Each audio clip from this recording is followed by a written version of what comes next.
दोस्तों बहुत बहुत स्वागत करता हूं आप सभी का। सोचो, हमारे देश में संविधान है तब ये हाल है। अगर संविधान नहीं होता तब इस देश की क्या दुर्दशा होती, क्या आपने कभी सोचा है? दोस्तों आज है 26 जनवरी और आज पूरे देश में गणतंत्र दिवस धूमधाम से मनाया गया। देश की राष्ट्रपति ने कर्तव्य पथ पर तिरंगा फहराया। तो हर साल 26 जनवरी के मौके पर हम गणतंत्र दिवस मनाते हैं, क्योंकि 26 जनवरी 1950 को हमारे देश में संविधान लागू हो गया था। बड़ा सवाल ये है, क्या वाकई हमारे देश में संविधान लागू है, और लागू है तो कितना लागू है? तो 1950 में संविधान लागू हुआ था, लेकिन आज भी कहा जा रहा है कि संविधान पूर्ण रूप से लागू नहीं हो पाया है। कहा जाता है कि जिस दिन हमारे देश में पूर्ण रूप से संविधान लागू हो गया, उसी दिन हमारा देश विश्व गुरु बन जाएगा। संविधान निर्माता बाबा साहेब भीमराव अंबेडकर ने संविधान सभा में चेतावनी दी थी कि संविधान चाहे कितना भी अच्छा क्यों ना हो, अगर उसे लागू करने वाले, चलाने वाले लोग बुरे हैं तो आखिरकार वो बुरा ही साबित होगा। तो हमारे देश का संविधान तो बहुत खूबसूरत संविधान है और इस संविधान की मिसाल पूरी दुनिया में दी जाती है, लेकिन बड़ा सवाल वही है कि संविधान आखिर पूर्ण रूप से क्यों नहीं लागू हो पा रहा है। आज आप देखिए देश में क्या हो रहा है। क्या जो नागरिक हैं वो पूर्ण रूप से स्वतंत्र हैं? अगर हम स्वतंत्रता की बात करें तो आज आप देखिए धरना प्रदर्शन आंदोलन देश में बहुत कम हो गए हैं, क्योंकि धरना प्रदर्शन आंदोलन करना भी अब जुर्म लोग मान रहे हैं। तो सबसे जो मूलभूत अधिकार है लोगों के, बोलने की आज़ादी भी लगभग ख़त्म ही होती जा रही है। कहने को तो हमने आज देश में 77वां गणतंत्र दिवस मनाया, सबको बधाई दी, लेकिन बड़ा सवाल ये भी है कि इस संविधान की हम कितनी इज्जत करते हैं, इस संविधान का हम कितना मान सम्मान करते हैं। यूँ तो 26 जनवरी के मौके पर देश के तमाम नेताओं ने बड़ी बड़ी बातें कही हैं।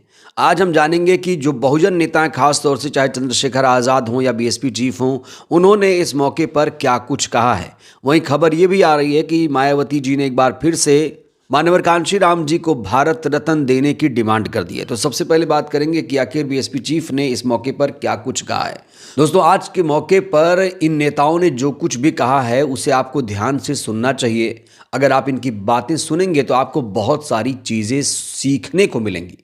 तो वीडियो को बिल्कुल स्किप मत करिएगा, ध्यान से सुनिएगा और इसे अपने दिमाग में ज़रूर रखिएगा। बीएसपी चीफ ने सभी को इस मौके पर बधाई दी है। उन्होंने कहा है कि आज 77वां गणतंत्र दिवस के लिए आप सभी को दिली मुबारकबाद, हार्दिक बधाई, शुभकामना।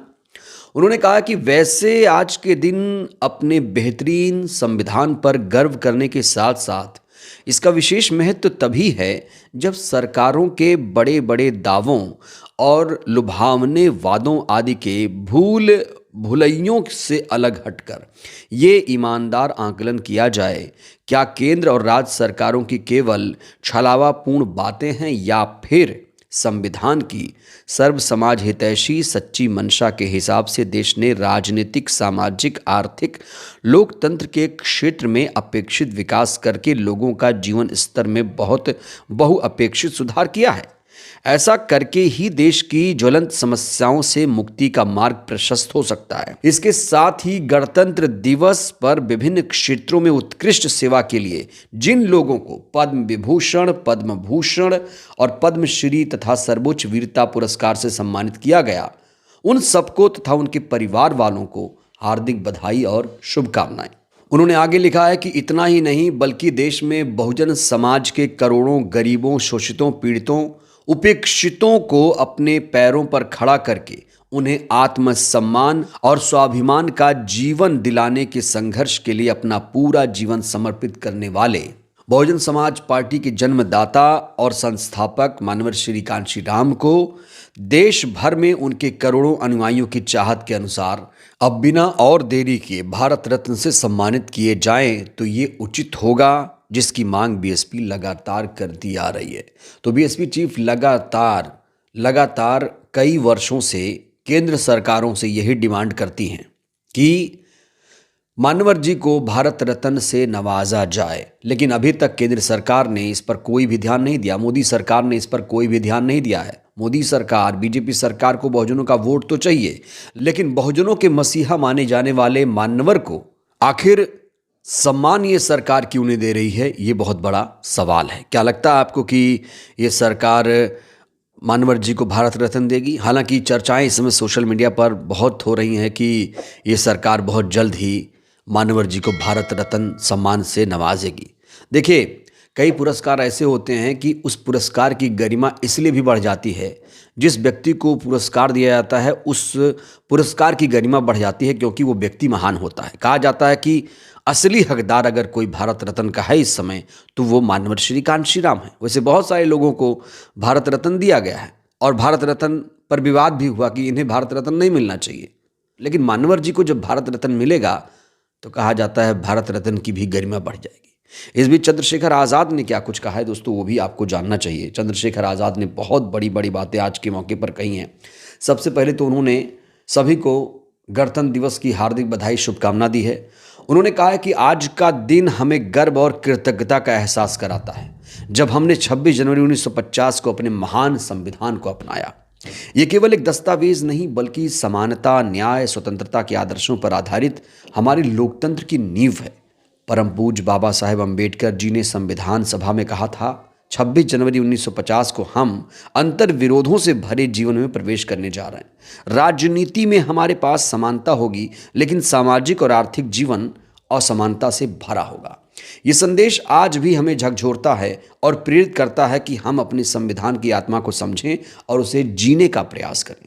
उन्होंने आगे लिखा, आइए जाति, धर्म, वर्ग और लिंग के भेदभाव को मिटाने का संकल्प लें। हर नागरिक को शिक्षा, सुरक्षा, स्वास्थ्य और रोजगार का समान अधिकार देने के लिए जुटें। अपने कर्तव्यों का पालन करते हुए बंधुता और एकता का भाव अपनाएं।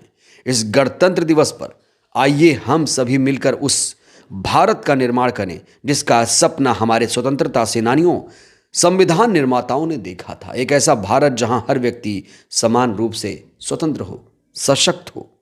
जय भीम। तो यहाँ पर चंद्रशेखर आज़ाद ने कहा है कि सभी लोग एकजुट हो जाइए, लेकिन क्या वाकई सभी लोग एकजुट हैं? दोस्तों, अभी हमारे देश में एक नया कानून आया है, यूजीसी कानून, जिसका जो सवर्ण समाज है वो ज़बरदस्त तरीके से विरोध कर रहा है। अब इस कानून का विरोध क्यों हो रहा है, ये अपने आप में बड़ा सवाल है। तो जो मनुवादी किस्म के लोग हैं, जो जातिवादी किस्म के लोग हैं, वो इस कानून का विरोध कर रहे हैं। जैसे ये लोग आरक्षण का विरोध करते हैं, SC/ST एक्ट का विरोध करते हैं, ऐसे यूजीसी एक्ट का भी ये लोग विरोध करते हैं। लेकिन EWS आरक्षण का ये लोग कभी भी विरोध नहीं करते हैं। तो जो जातिवादी यूजीसी कानून के खिलाफ हैं, उन्हें पूरे कानून को सही से समझना चाहिए। बहरहाल इस वीडियो में इतना ही। यूजीसी को लेकर आप लोग क्या सोचते हैं? इसके समर्थन में है, इसके विरोध में है? और आज के दिन आपने क्या किया? जिस तरीके से बीएसपी चीफ ने ऐलान किया कि मान्यवर जी को भारत रत्न दिया जाए, आखिर ये सरकार भारत रत्न मान्यवर जी को क्यों नहीं दे रही है? चंद्रशेखर ने जो बातें कही हैं बड़ी बड़ी, वो बातें आपको कैसी लगी? आप लोग भी ज़रूर राय दीजिएगा। बहुत बहुत धन्यवाद।